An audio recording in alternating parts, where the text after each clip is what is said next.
Alright guys, the time has at last come to mark the 1 year anniversary of the death of a true rock icon of the past 25 years really.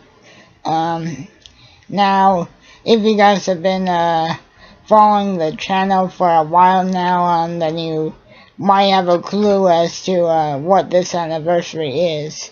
But for those of us that are a little confused here, today marks the 1 year anniversary of the day's original Stone Temple Pilots and Velvet Revolver frontman Scott Weiland unfortunately died at the way too young age of 48 due to an accidental drug overdose in Minnesota last year, today, December 3rd of 2015. Now, as we all know, Scott's death was very much in the public eye, simply for the fact because I think in a lot of ways, a lot of people didn't realize until he actually was gone how important and relevant he still was to the rock and grunge and the music culture just overall. Because you had everybody from, obviously, his former bandmates in both the Stone Temple Pilots and Velvet Revolver paying tributes. And you had pretty much just about every other person you could think of paying tribute to the troubled, but in my mind, the brilliant but troubled singer. Now, as we all know, Weiland had a very much well-known, well-documented sort of love-hate relationship with pretty much every type of drug paraphernalia you could ever think of. But his favorites were always heroin, ecstasy, cocaine, and drinking.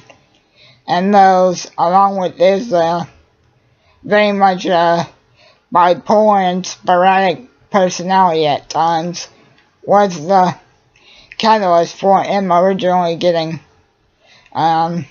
dismissed from Stone Temple Pilots and eventually Velvet Revolver in 2013 and in 2008.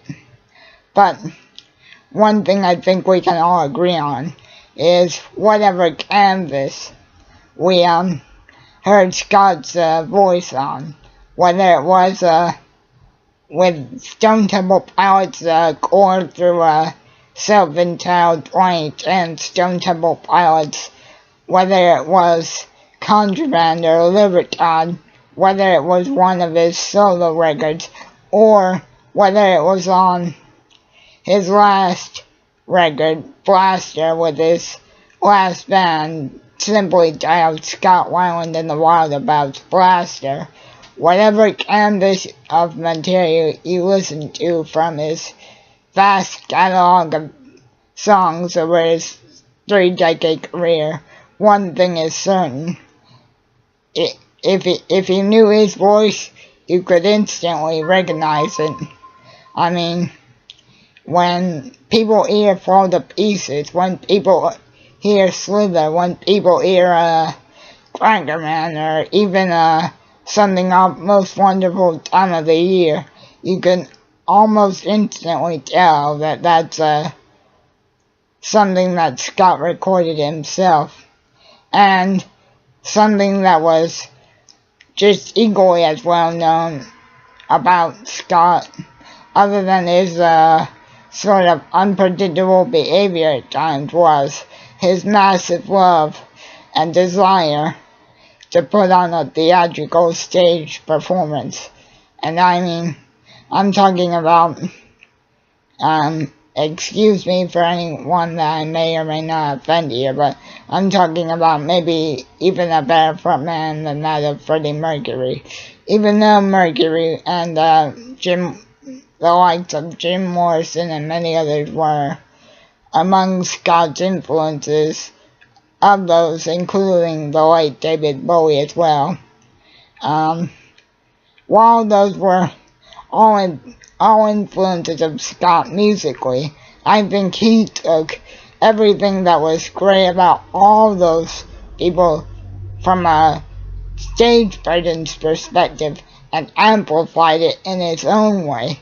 I mean, come on, guys.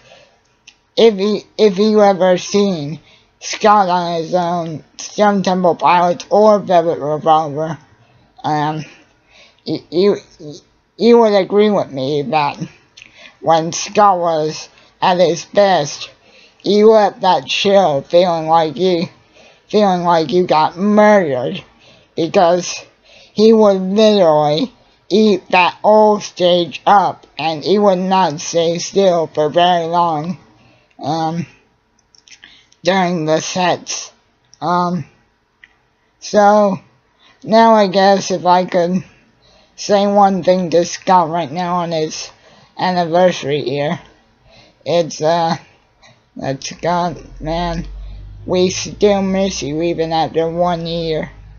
And just know, still, for me, there will never be another voice of Stone Temple Pilots or Velvet Revolver, because he was such an instrumental part of both of those acts, and for you to be fully replaced is an act that can never happen. And even though I'm not angry with you, because I don't believe that the overdose occurred with you in one of your darkest places and points in life, I do just wish that you would have had a bit more time, so that we could have had a chance to see each other, or perhaps the world could have had one more chance to see you, Robert, Eric, and Dean, or Slash, Matt, Duff, and Dave come together as a Steve E. or Velvet Revolver one more time.